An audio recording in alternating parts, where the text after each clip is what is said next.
নমস্কার সবাইকে, কেমন আছেন সবাই? আশা করি ভালো আছেন। তো আমরা মোটামুটি ভালো আছি। সকালের খাবার বানানো আমার কমপ্লিট। এই দেখেন, সকালে বানিয়েছি গরম গরম রুটি। পরোটা বলতে পারেন, আবার রুটিও বলতে পারেন, কারণ পরোটার মতো করে মাখছি, কিন্তু ভাজছি আবার নর্মাল রুটির মতো করে। তো আজকে রান্না বান্না করব। কি কি রান্না করব আপনাদের একটু দেখাই বলতে রান্নাটা আমি শুরু করে ফেলবো। এখন বাজে হচ্ছে সকাল 9টা। সকালবেলা ওইটা কাটাকুটি করছি, তারপর হয়েছে ডিম সিদ্ধ করে রাখছিলাম। আজকে ডিমের তরকারি রান্না করব। ডিম আমাদের সবারই অনেক পছন্দ, যেমন আমি, সারা, ঈশানও অনেক খুব পছন্দ করে এখন। এর জন্য ভাবি যে মাছ প্রতিদিন খেতে খেতে ভালো লাগে না, এর জন্য আমি সপ্তাহে 2 দিন ভাবতেছি ডিম খাবো। ডিম ভালো লাগে খেতে, আর রান্না করা অনেক সহজ। তার জন্য আজকে ডিমের তরকারি রান্না করব। তার সাথে আছে হচ্ছে ফুলকপি ভাজি, তারপর হচ্ছে সিম বটি রসুন দিয়ে। তো এখানে ডিমের খোসা ছাড়াইতেছি। সারামণি ঘুমাইতেছে। সারামণির স্কুলের ক্লাস এখন শুরু হয় নাই, 1 তারিখ থেকে ক্লাস হবে। তার জন্য এখন আর স্কুলে পাঠায় না, যেহেতু অনেক সকালে স্কুলে যেতে হয়, তার জন্য আর পাঠায় না। চাপে দিয়ে যা। আর ঈশান বাবুকে তো রেগুলার স্কুলে পাঠানোর চেষ্টা করি, কারণ হচ্ছে ও এখনো পর্যন্ত একা একা থাকতে পারে না স্কুলে। সবসময় আমার অথবা ওর বাবার থাকতে হয়, এমনকি ক্লাসে বসে থাকতে হয়। আমি তো 1.5 ঘন্টা ক্লাসে বসে থাকতাম। তারপর থেকে সার বাবাকে পাঠাইছি যে তুমি দেখো যদি অভ্যাসটা একটু চেঞ্জ করতে পারো, কারণ ওর বাবার দেখে একটু ভয় পায়। তার জন্য ওর বাবাকে পাঠাইতেছি 2 দিন ধরে। এখন দেখা যাক, আবার সারা যখন স্কুল শুরু হয়ে যাবে তখন আবার আমার যাইতে হবে, তখন আর সার বাবা যাইতে পারবে না।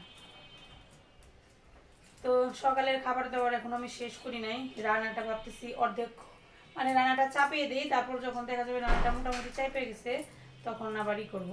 আর মাঝখানে ফাঁকে খেয়ে আসবো আর কি সকালের খাবার।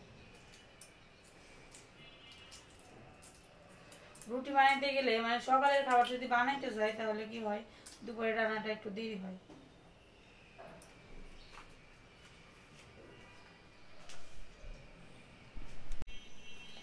ডিমের খোসা ছাড়ানো হয়ে গেছে।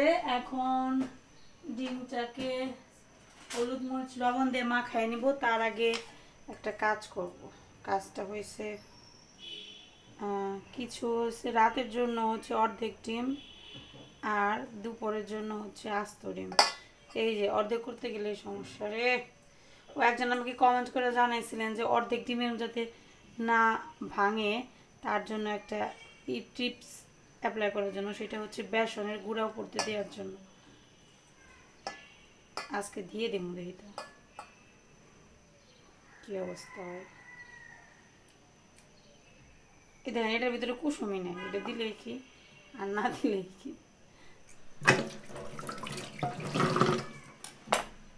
কুসুম সব ওটার ভিতরে চলে গেছে। হ্যাঁ, এগুলো আবার একটু এঁকে এঁকে দেই। একবেলা তো একটা খাওয়া হবে, আসতো আর একবেলা কোনোরকম থাকলেই চলবে। এবার একটু এঁকে এঁকে দিলে ভিতরে একটু মশলাপাতি ঢুকে ভালো লাগে খাইতে। এটার অবস্থা খারাপ, এটা ফাইটে গেছে সেদ্ধ করার সময়। তারপর হলুদ মরিচ দিব। মাছ শেষ হওয়ার সাথে সাথে সব শেষ হয়ে যায়, যেমন হলুদ মরিচ লবণ সব শেষ পর্যায়ে এসে পড়ে। মাছ শেষ হওয়ার সাথে সাথে মনে হয় যেন 1 মাসের জন্য সব কেনাকাটা করা থাকে। হয়ে গেছে আমার, এখন হচ্ছে মা খেয়ে নিতে হবে। ভয় পাইতেছি অর্ধেকগুলা নিয়ে। বেসন তো আছে, কিন্তু আগেই খুলে গেছে, বলেন বেসন দিয়ে কি হবে। যাই হোক, আগেই খুলে গেছে।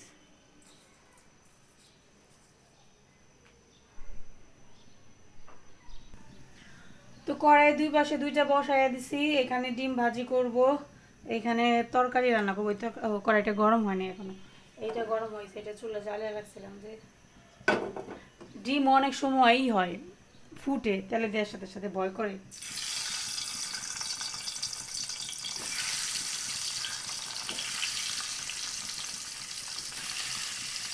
তো ডিম ভাজি শুরু করলাম।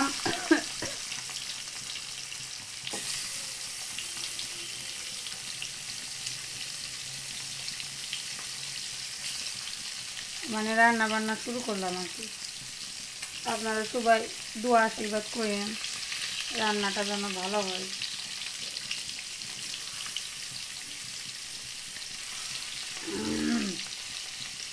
রান্না করার সময় সবসময় তো আমরা চেষ্টা করি ভালো করে রান্না করার, কিন্তু তারপরে অনেক সময় হয় না। এখন তরকারি রান্না বসে দিব, ওই পাশে জিরে ফোড়ন দিলাম। আজকে রান্না করব আলু উলকপি দিয়া পেঁয়াজ দিয়ে ডিমের তরকারি। কখনো খাইছেন নাকি? খেয়ে দেখবেন। পেঁয়াজ দিয়ে দিলাম, একটু বড় বড় সাইজ করে পেঁয়াজ কাটছি। এখানে দেখেন আলু উলকপি আর হচ্ছে এগুলো হচ্ছে ব্রোকলি ডাটা, এগুলো দিয়ে দিচ্ছি। এখন আমার মন চায় একটু মানে অন্য রকমের সবজি দিয়ে তরকারি রান্না করে খেয়ে দেখি কেমন লাগে।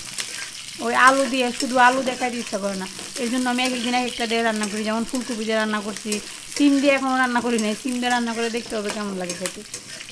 তবে মনে হয় যে সিম দিয়ে ভালো লাগবে না। এখানে এই যে দেখেন, ও বাবা লেগে ধরছে গো।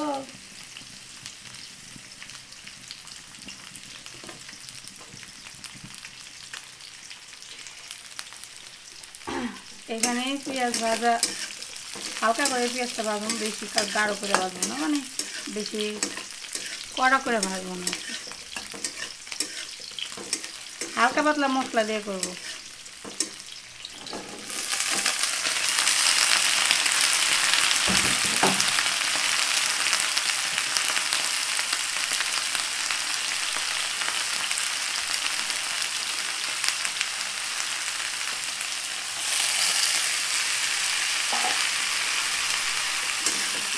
এর মধ্যে লবণ দিলাম, একটু জল দিয়ে দিলাম যাতে কষাইতে সুবিধা হয়।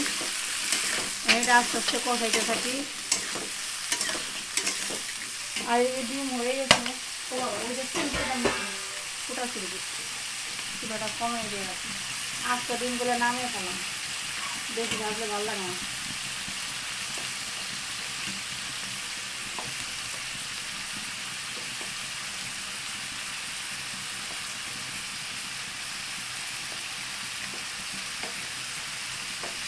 অর্ধেক ডিমে অনেক ফুটা ফুটে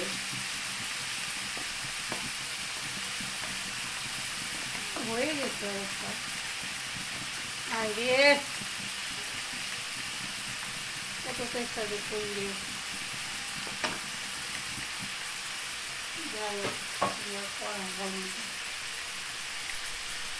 দেখেন ডিম ভাজা আমার হয়ে গেল। এখন হচ্ছে ফুলকপি ভাজি দিয়ে দিব, দিলাম পেঁয়াজ কুচি। ফুলকপি ভাজি করবো আর ব্রোকলি আর ফুলকপি মিক্স করে ভাজি করবো আজকে।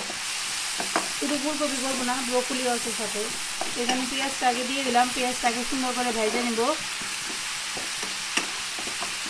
তারপর হচ্ছে এর মধ্যে ব্রোকলি দিব, একটু কাঁচামরিচও দিয়ে দিব। কাঁচামরিচ ছাড়া ভালো লাগে না, পোলাপান খেলেই কি আর বড় মানুষ খেলেই কি। কাঁচামরিচ হচ্ছে খাবারের স্বাদ। ঝাল যত ঠিক মতো হবে খাবারের স্বাদ তত বেশি হবে। আর যদি ঝাল ঠিক মতো না হয় তাহলে আপনি যত ভালোভাবেই রান্না করেন না কেন, সেই খাবার কিন্তু খাইতে ভালো লাগে না। ফুলকপি উলকপি মিশে আজকে ভাজি করতেছি।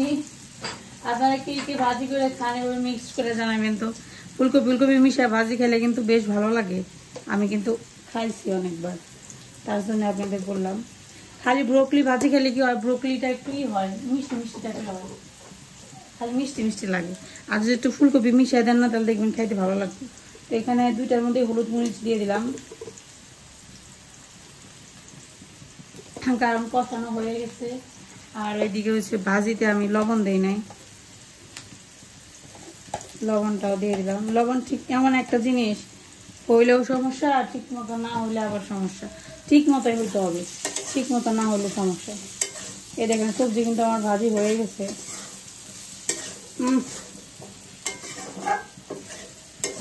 হলুদ মরিচ মনে হয় বেশি হয়েছে গো, কি আর করার।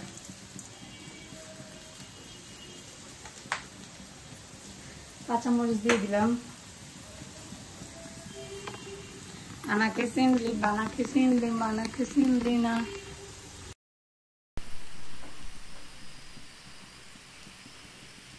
তো এখানে যে দেখেন ভাজিটা চুলা একটু বাড়িয়ে দিব।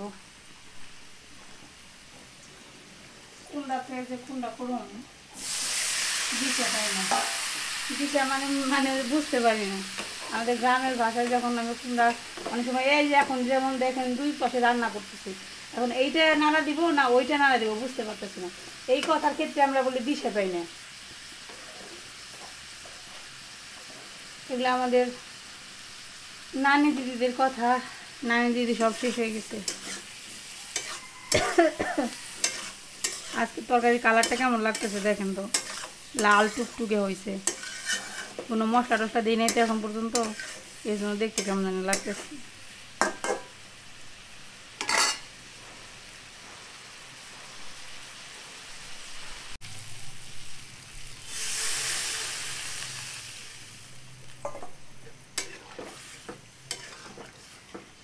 দেখেন এই যে তরকারিতে ঝোল দিয়ে দিলাম, আর একটু লাগবে। এই যে ডিমের তরকারিতে ডিম দিয়ে দিলাম। তরকারি আমার প্রায় হয়ে গেছে। এখন এর মধ্যে মশলা দিব।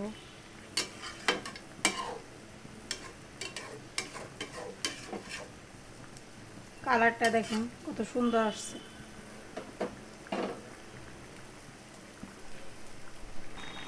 এর মধ্যে দিলাম হচ্ছে জিরা আর ধনিয়া মিক্সড করে বাটছি, ওইটা দিয়ে দিলাম। আর লবণ কম হয়েছে, একটু লবণ মিশিয়ে দিচ্ছি। তো আমার ডিমের ঝোল রান্না করা কমপ্লিট।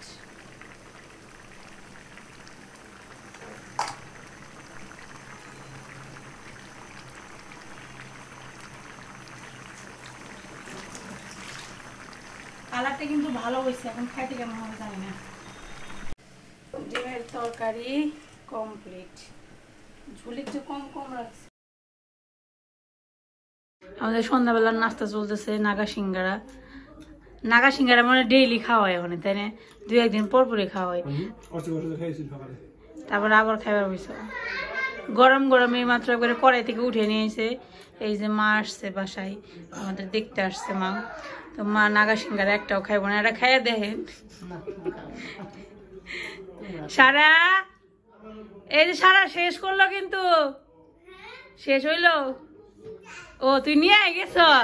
আমি ভাবছি তুই নেস নে, তুই না নিয়ে গেছ। ঈশান বাবু খাবি না? আমি খাবো, একটু পরে খাবো, একটু ঠান্ডা হোক, এত গরমটা খাইলে মজা পাওয়া যায় না। ঠিক আছে যাও। এই যে তুমি স্কুলে যে কি করো, দিদির সাথে একটু গল্প করলা না? ঈশান শুনো, 1.5 ঘন্টা ওর পাশে পিছনে দাঁড়িয়ে থাকুন নাকি? আমার স্কুল ওইতে করে না, আমি স্কুল করি, নতুন করে আমার ক্লাস করেছে বুঝছো। হ্যাঁ এই অবস্থা। ঈশান আর একটা ছেলে আছে, আমরা দুইজনে একজন সামনে দাঁড়িয়ে থাকি, একজন পিছনে দাঁড়িয়ে থাকি। কৃষ্ণ নেখা সারামণি তখন একটু ম্যাচুরিট হয়ে গেছে। আমাকে সারাও আমি কিন্তু কোনো সময় স্কুলে বসে থাকার দরকার পড়ে নেই, ওরা কিন্তু খুব সুন্দর স্কুলে গেছিল। সেই তুলনায় ঈশানটা মনে হয়েছিলাম ঈশান যে এরকম কিছু না, কিন্তু ঈশানের ছুটার নিকেও না, ও বাইরে যে কারোর সাথে মিশে না, কথা কয় না, কারোর কেউ পাশে বসবার দিব না। একজনের ভয় পেয়েছে দেখে আমার ঘুষে শুরু করছে, তুমি কই লেখে এরকমই ওরকমই। ওর মতো আরেকটা বাচ্চা আছে, একবার সেম অবস্থা আমার ঈশানের মতো। এই খা। তো এই যে সিঙ্গারার সাথে সস দিছে, এটা ওইখান থেকে দিছে। এটার মধ্যে কি তেঁতুলের জল মনে হয় নাকি? আমার কাছে এই সসটা ভালো লাগে, টমেটো সস ভালো লাগে বেশি।